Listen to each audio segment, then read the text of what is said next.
bisnis itu modal nekat atau sebenarnya modal bakat? Yang paling mudah itu do what you love and love what you do. Jadi Bang Sandi udah berhutang, nggak digaji. Pasti bener, Pak. Iya, ini kayak udah ahli ya. Iya, saya masak omelet. Saya cerita bahwa ini yang buat adalah seorang...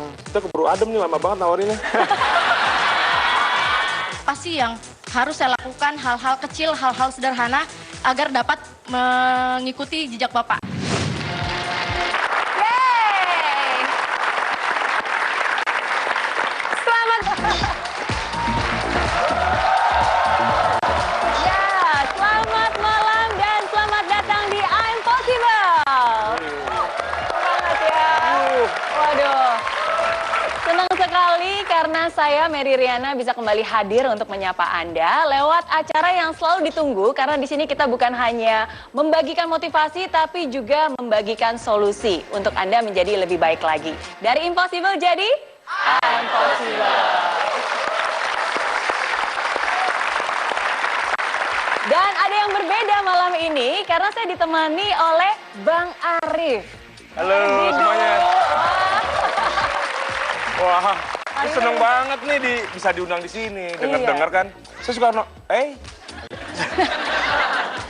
Saya suka nonton. Jadi ini acara bukan cuma sekedar ngasih motivasi. Kadang banyak tuh acara yang ngasih motivasi sesudahnya ngapain gitu. Nah, justru di sini nih sesudahnya ngasih solusi juga. Gitu. Beneran nih nonton nih. Iya. Bener ya.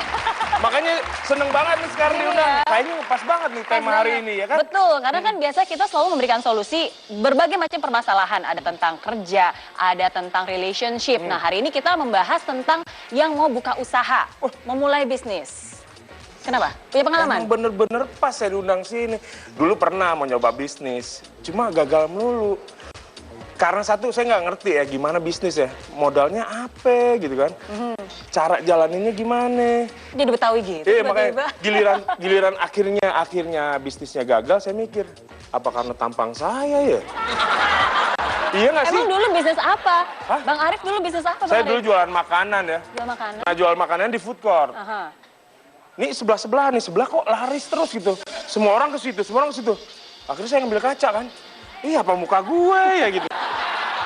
Makanya kebetulan nih saya ikut di sini, saya mau tahu juga sih. Oh gitu ya. Dulu bisnis berarti sekarang masih jualan nggak tuh di food court? Ah belum, nanti mungkin nih mudah-mudahan abis pulang dari acara ini saya mau mulai lagi. Asik. Kan ngasih solusi kan di sini. Betul. Kan? Ah, ya itu solusi dia. tapi harus dipraktekin. Iya. Nah, mantap ya.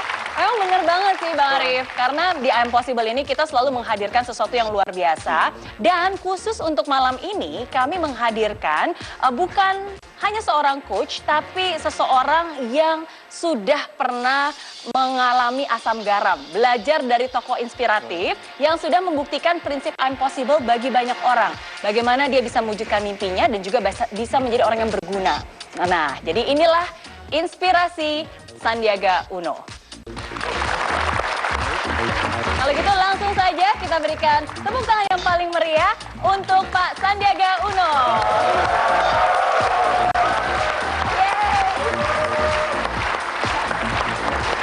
Halo Bang Sandi. Selamat datang. Selamat. Nih sorry nih jangan deket Pak. Ntar penonton bingung. Mana Pak Sandi, mana Arif Didu. Mirip ya? Mirip.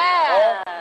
Betul. Tadi kita sempat ngobrol-ngobrol Bang Sandi. Soalnya kan dulu Bang Arif ini pernah usaha bisnis. Cuma katanya bisnisnya gagal karena modal mukanya nggak cukup. Nah itu dia, saya curiga gara-gara muka nih. Ya, Pak Sandi bisnis berhasil, lihat mukanya ganteng ya kan? Jangan-jangan karena muka. Miss Mary Riana juga berhasil lumayan ya? Ya Allah. Jadi ngebahas tampang. Tapi kita ngebahas yang serius malam ini ya. Jadi Bang Sandi, malam ini kita minta untuk menjadi coach, ya, membagikan tips-tips kepada calon-calon pengusaha, jutaan pengusaha juga yang sedang menonton acara ini. Gimana sih caranya bisnis itu modal nekat atau sebenarnya modal bakat? Ya. Nah, Jadi ini sharing dan berangkat dari pengalaman saya sendiri. Kebetulan saya nggak pernah berniat menjadi pengusaha. Saya dulu adalah seorang profesional yang memang bercita-cita dari sekolah disiapkan untuk menjadi seorang karyawan, seorang profesional. Apa yang terjadi setelah saya lakoni karir saya sebagai profesional kurang lebih 8 tahun, walaupun karirnya itu semakin menanjak, tapi terjadi sebuah krisis yang maha dahsyat di tahun 1997-98. Karir yang sekarang sudah dibangun sekuat tenaga, akhirnya harus mengalami sebuah kenyataan di mana kita di PHK. Nah, di sini menjadi suatu moment of truth di dalam hidup kita. Bagaimana kita bisa menyikapi kelihatannya sebagai sebuah kegagalan, yaitu kita di PHK dari pekerjaan kita. Tapi bagaimana kita mengubah sebuah musibah tadi menjadi sebuah berkah dengan mengubah pola pikir kita bahwa PHK itu adalah cara jalan kita oleh Yang Maha Kuasa, Allah Subhanahu wa Ta'ala, berpindah kuadran dari seorang karyawan menjadi seorang pengusaha. Jadi waktu itu saya memulai usaha dari modal nekat. Iya. Jadi benar-benar nggak punya apa-apa, nggak ada modal. Banyak cerita yang pernah dikupas, salah satunya istri saya harus menjual perhiasannya untuk memberikan modal usaha pertama kami. Itu yang menjadi inspirasi. Jadi untuk memulai memang harus dilakukan dengan keteguhan dan juga memastikan bahwa kita memiliki motivasi yang kuat. Nah, modal nekat itu adalah salah satu yang terjadi bagi saya di tahun 97-98. Iya, tepuk tangan dulu dong buat Bang Sandi. Dan Bang Sandi ini sebenarnya dari kecil nggak pernah punya cita-cita pengen jadi seorang pengusaha. Waktu kecil cita-citanya apa Bang Sandi? Ya, cita-cita saya seperti anak-anak kecil yang lain pasti cita-citanya menjadi seorang pilot. Nggak lama saya suka nonton sepak bola. Pernah jadi cita-citanya adalah bukan pemain sepak bola, tapi komentator sepak bola. Jadi mengomentari pertandingan di TV itu. Tapi apa yang terjadi memang setelah di PHK itu saya sempat merasakan depresi yang luar biasa. Karena biasanya menerima gaji tiap bulan tetap, ada fasilitas dari kantor. Yang terjadi adalah tiba-tiba kita tidak memiliki penghasilan tetap. Itu merupakan suatu shock yang saya rasakan. Tapi alhamdulillah begitu kita berpindah kuadran dengan tekad yang kuat, modal nekat itu harus kita barengi nantinya, tidak hanya nekat tapi dengan sesuatu etos kerja. Dan saya selalu cerita etos kerja saya adalah etos kerja 4As, yaitu kerja keras, kerja cerdas, kerja tuntas, dan yang terpenting dari semua adalah kerja ikhlas. Nah, dengan bekerja ikhlas,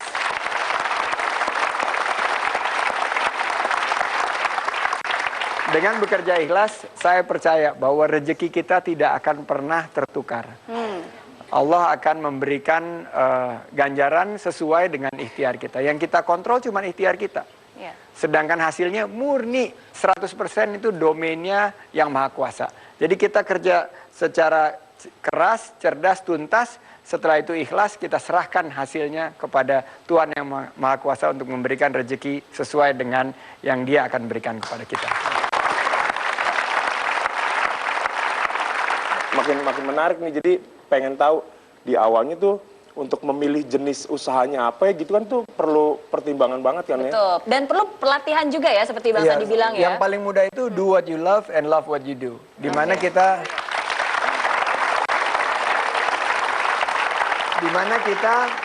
mencoba mencari apa yang kita sukai, apa yang kita cintai. Dan kalau kita sudah menemukan apa yang kita sukai dan apa yang kita cintai, lakukan itu. Sehingga setiap kali kita melakukan itu, kita melakukannya dengan sepenuh hati. Karena we're doing something that we love. Dan nggak usah dipaksa. Setiap bangun pagi itu kita mengerjakan itu dengan penuh kecintaan. Dan sukacita ya. Dengan sukacita. Nah, kalau kita bisa melakukan hal yang betul-betul dekat dengan hati kita lakukannya dengan penuh cinta, akhirnya kita tidak akan melakukan sesuatu hal dengan terpaksa. Iya, benar juga. Iya. Oke, Bang Sandi, semakin menarik perbincangan kita. Dan ada satu hal nih, saya sempat tahu bahwa Bang Sandi ini dulu pernah dinasehati oleh almarhum Bob Sadino. Dan terinspirasi, dan ada satu pesan, katanya pesannya, kalau mau bisnis, nggak perlu mikir panjang-panjang, nyemplung aja. Yeah. Nah, Kalau gitu berarti sebenarnya nggak butuh pelatihan dong, langsung aja nyemplung. Gimana? Justru Jangan dibahas dulu Bang oh, Sandi, oke. nanti kita akan bahas setelah yang satu ini. Jadi jangan kemana-mana, dari impossible jadi...